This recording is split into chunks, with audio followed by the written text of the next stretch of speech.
나왔습니다. 네, 오늘 설 명절을 맞이해서 오늘 우리는 이 명절에 관한 말씀으로 함께 은혜를 나누겠습니다. 우리 기독교 신앙의 특징이라고 할 것 같으면 이 명절이 있다는 거예요. 명절. 그래서 감사와 즐거움과 그리고 이제 나누는 거, 그리고 함께 화합하는 그런 이 명절의 의미가 우리 기독교 신앙하고 일맥상통하고 있다는 것입니다. 사전을 찾아보면은 명절이라고 하는 것은 전통적으로 해마다 일정하게 지켜 즐기는 날이다, 이렇게 규정이 되어져 있습니다. 명절이 바로 그런 것이죠. 오늘 이 현대인의 특징 중에 하나가 기념일을 만드는 거죠. 기념일. 요즘 청소년들이라든가 젊은 부부들은 자신들의 그런 각종 기념일을 만들어 가지고 온갖 아이디어를 동원해서 멋진 기념일 행사를 진행을 하고는 합니다. 그러다 보니까 이태원 참사 같은 그런 안타까운 사건도 일어났죠. 그러나 아무튼 기념일을 즐겁게 지키는 것은 자기들에게 의미 있는 날이고, 또 그걸 통해서 사랑과 감사를 확인하는 좋은 의미가 있다고 볼 수 있습니다. 이런 의미에서 명절이라고 하는 것은 어떻게 보면 우리 가족들에게 아주 중요한 기념일이다, 이렇게 생각해 볼 수도 있을 것 같아요. 그렇게 하면 우리는 명절을 손꼽아 기다리고 정성스럽게 준비할 수 있지 않을까요? 우리 현대인들의 또 많은 부분에서 이놈 명절 좀 없으면 좋겠다, 이렇게 생각하는 경향이 많습니다. 그 이유는 명절날 손님 대접하느냐고, 음식 준비하느냐고 힘들고 지치고 피곤하기 때문이죠. 또 이제 명절 때 이렇게 선물들을 하고 그러는데, 현대의 추세는 선물보다는 현금이 우선되잖아요. 그러니까 그저께인가요? 뉴스에 그 설문조사에 나왔는데 명절날 가장 부담스러운 게 뭐냐 그랬더니 돈이 가장 부담스럽다. 세뱃돈 나가고 선물 대신에 또 돈으로 드리고, 그러니까 돈 지출이 가장 부담스럽다, 이렇게 설문조사에 나왔더라고요. 아무튼 그러나 그래도 명절이기에 그렇게 고향을 찾아서, 부모 형제를 찾아서 많은 사람들이 올해도 이동을 하고 있는 것입니다. 뉴스에 보니까 오늘 12시에서 2시 사이가 고속도로 가장 극심한 정체가 예상이 된다. 그리고 밤 9시 이후에 이제 풀릴 거다, 이렇게 나오던데, 그렇게 고속도로가 극심하게 정체되는 이유가 뭐예요? 명절을 지키기 위해서 고향을 찾는 그런 사람들이 많기 때문이자 말이죠. 그래서 이 명절을 지키는 거 대단히 중요합니다. 그런데 이 명절이 어디에서부터 유래되어졌느냐? 신앙적으로 따져보면 하나님으로부터 시작된 거예요. 성경의 출애굽기 12장 14절을 보니까 너희는 이 날을 기념하여 여호와의 절기로 삼아 영원한 규례로 대대에 지킬지니라 그랬습니다. 그러니까 어떤 한 날을 기념일로 정해서 이것을 아예 절기로 삼아라. 명절, 설날, 추석 이런 절기로 삼아서 대대에 영원한 규례로 지켜라, 이렇게 말씀하고 있어요. 하나님이 왜 이렇게 특별한 날을 정해서 우리에게 주셨을까? 근데 하나님만이 그러신 것이 아니에요. 예수님도 그렇거든요. 물론 예수님이 따로 명절을 지키신 것은 아닙니다만은 예수님도 명절을 지키신 걸 볼 수가 있어요. 오늘 본문의 말씀이에요. 요한복음 5장 1절에 그 후에 유대인의 명절이 있어 예수께서 예루살렘에 올라가셨다, 그렇게 말씀했습니다. 그러니까 예수님도 이 명절을 지키셨다는 것인데 하나님이 정하셨고 예수님조차도 명절을 지키신 이 명절의 성경적인 의미는 무엇일까? 우리가 한번 간단히 살펴보면서 하나님으로부터 복을 더 많이 받는 설날이 되시기를 축원합니다. 여러분 구약의 명절을 우리가 먼저 생각해 볼 텐데 우리가 구약 그러면 율법 이렇게 생각하잖아요. 구약은 율법으로 가득 찬 것처럼 생각합니다. 근데 구약에 보면 명절도 많아요. 명절도. 어떤 면에서 이 율법이라고 하는 것도 따지고 보면 하나님이 정해주신 이 명절을 지키는 법도야. 명절을 지키는 법도. 그 대표적인 예가 레위기서 23, 24, 25장에 나오고 있어요. 이곳에서는 구약의 대표적인 이 명절들에 대한 율법, 규정이 기록이 되어져 있습니다. 그래서 이 구약의 명절 이거를 크게 세 종류로 나눌 수가 있는데 창조 법칙에 따라서 계시된 통상적인 명절들 그리고 구원 사건과 관계되어서 계시된 명절들 그리고 하나님의 돌보심, 이 돌봄과 관련이 깊은 명절들 이렇게 세 가지로 나눌 수 있습니다. 먼저 이 창조 법칙에 따라서 계시된 통상적인 명절은 어떤 명절이냐? 안식일이죠. 대표적으로 안식일. 그리고 월삭, 나팔절, 속죄일, 그리고 안식년, 희년 이렇게 6가지입니다. 그리고 구원사건과 관계되어져서 계시된 명절은 2가지예요. 구원사건과 관계돼서 계시되어진 명절은 유월절하고 불임절입니다. 유월절과 불임절. 그리고 하나님의 돌봄과 관련 있는 명절도 2가지야. 77절하고 그리고 초막절입니다. 77절은 이제 초실절이라고도 그러죠. 그래서 이 초실절과 초막절 또는 77절과 초막절이라고. 자, 이렇게 명절을 구분을 해볼 수가 있는데 이 구약 시대의 명절은 하나님의 은혜를 가르쳐주고 있는 겁니다. 근데 하나님은 제사를 받기 위해서 명절을 만드신 게 아니라 이 명절은 인간을 위해서 일하시는 하나님의 은혜를 상징하고 있다는 것입니다. 유월절은 애굽에서 모세를 통해서 이스라엘 백성들을 하나님께서 구원시킨 그날을 기념하면서 유월절을 제정을 하셨잖아요. 그러니까 유월절은 우리를 영적인 의미에서 살펴보면 죄악의 속박의 늪으로부터 건져주시는 하나님의 은혜를 말하는 거예요. 죄악의 종으로부터 해방시켜 주신 은혜인 것이죠. 그것이 유월절의 의미예요. 불임절은 멸망의 위기에서 우리를 구원하시는 하나님의 역시 은혜인 것입니다. 안식일은 우리에게 쉼과 안식을 주시는 역시 하나님의 은혜죠. 안식년이라든가 희년은 뭐예요? 만물에게 해방을 주시는 하나님의 은혜입니다. 초실절과 칠칠절은 먹이고 입히시는 하나님의 은혜를 말하고 있는 거예요. 초막절은 광야에서 우리를 인도하시는 하나님의 은혜입니다. 속죄일은 우리의 모든 죄를 용서하시는 하나님의 은혜고요.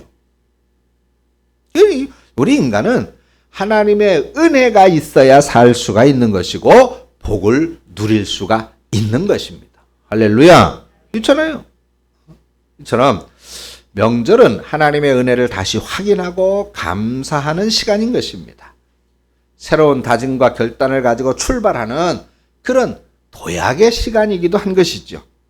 그래서 우리는 이런 구약의 명절들을 소홀히 하지 말아야 돼요.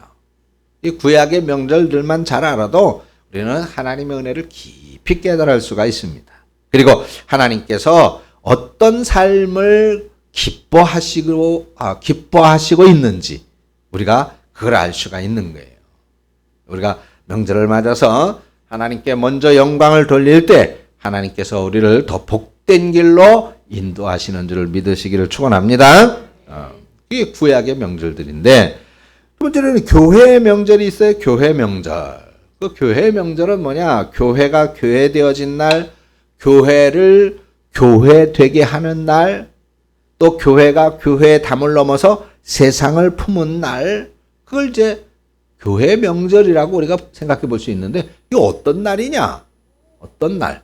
어떤 날 비로소 교회가 탄생을 했고, 교회가 교회로서 면모를 갖추게 됐고, 교회가 이제는 교회에서 세상을 향하여 뻗어나가는 그런 교회가 되어지는 중요한 계기가 있었죠? 그것이 뭐예요? 성령 강림입니다.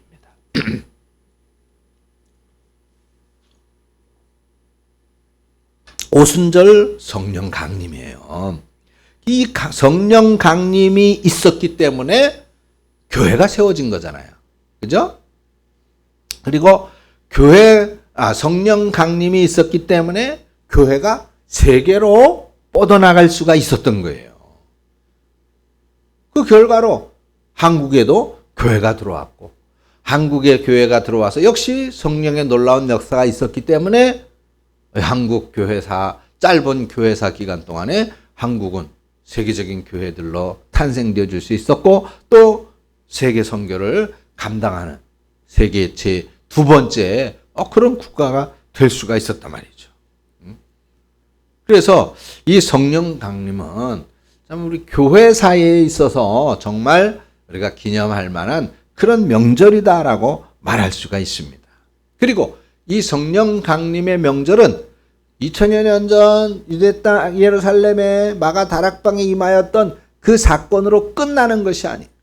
그것은 오늘도 계속되어지는 명절 잔치가 되어져야 됩니다.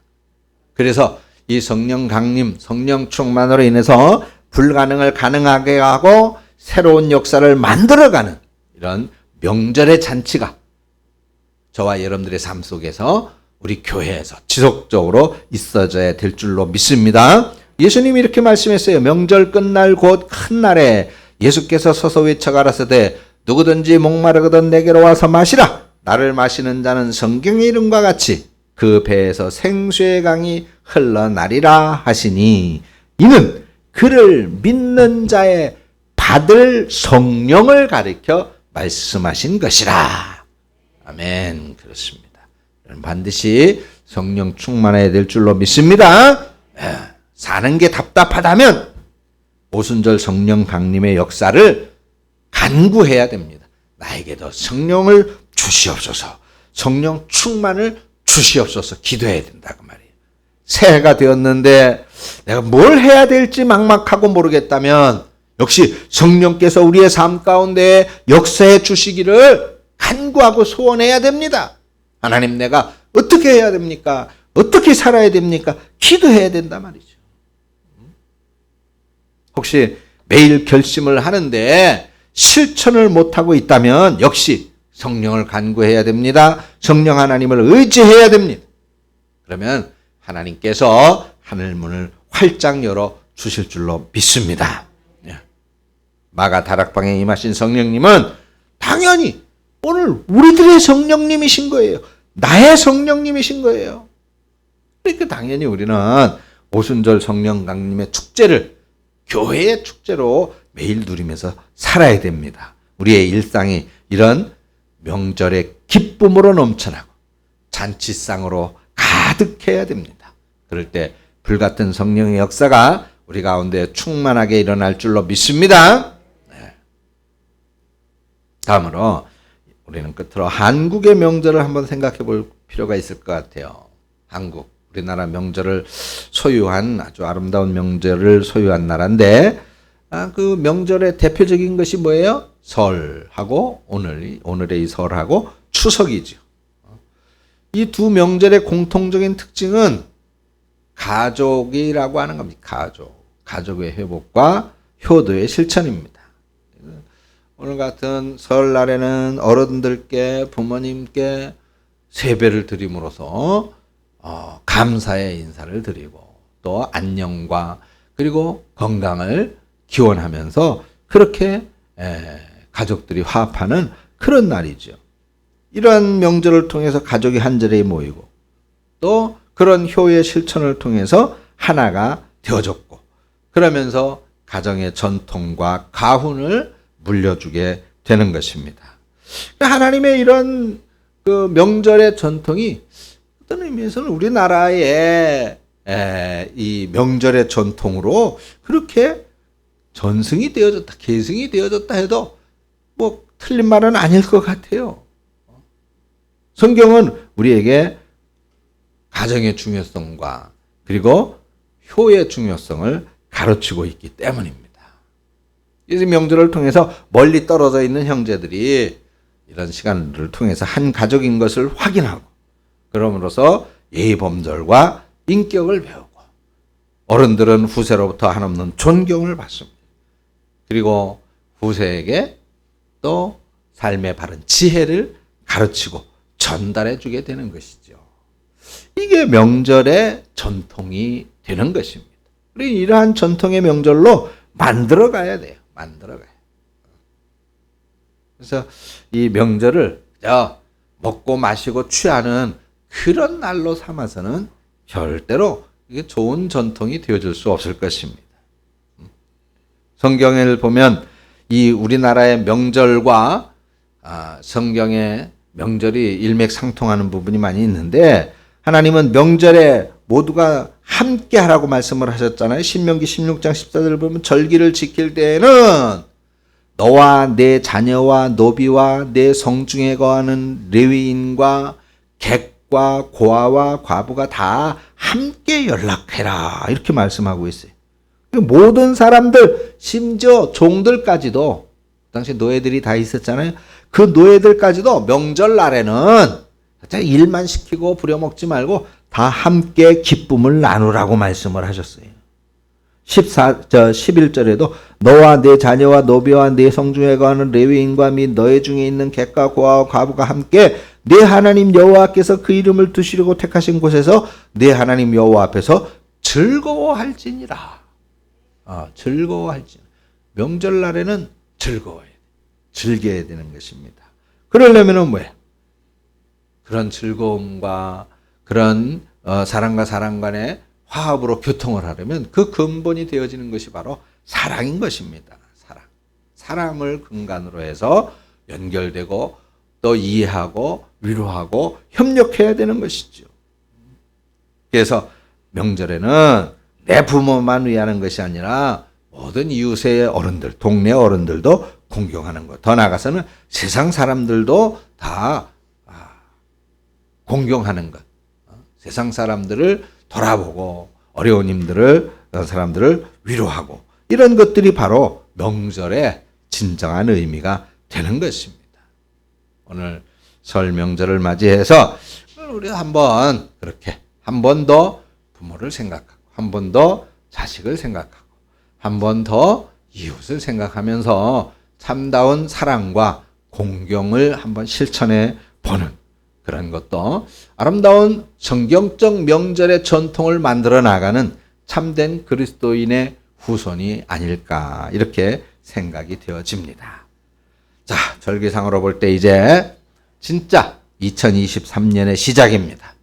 우리는 명절을 통해서 다시 한번 우리 자신을 정비할 수 있기를 바랍니다. 하나님의 뜻 가운데에서 이제 2023년의 미래를 한번 꿈꾸어 보세요. 하나님께서 우리의 삶을 명절과 같이 풍성하게 만들어 주실 줄로 믿습니다. 기도하겠습니다. 하나님 아버지, 우리에게 명절을 주셔서 감사합니다. 구약의 명절을 통해서 하나님의 은혜를 생각하고 우리의 명절을 통해서 성경적인 공경과 사랑의 정신을 실천해 나가기를 원합니다. 하나님께서 주신 명절을 귀하게 여기고 즐겁게 지키는 우리 모든 성도님들이 되게 하여 주시옵소서. 예수님의 이름으로 기도합니다. 아멘.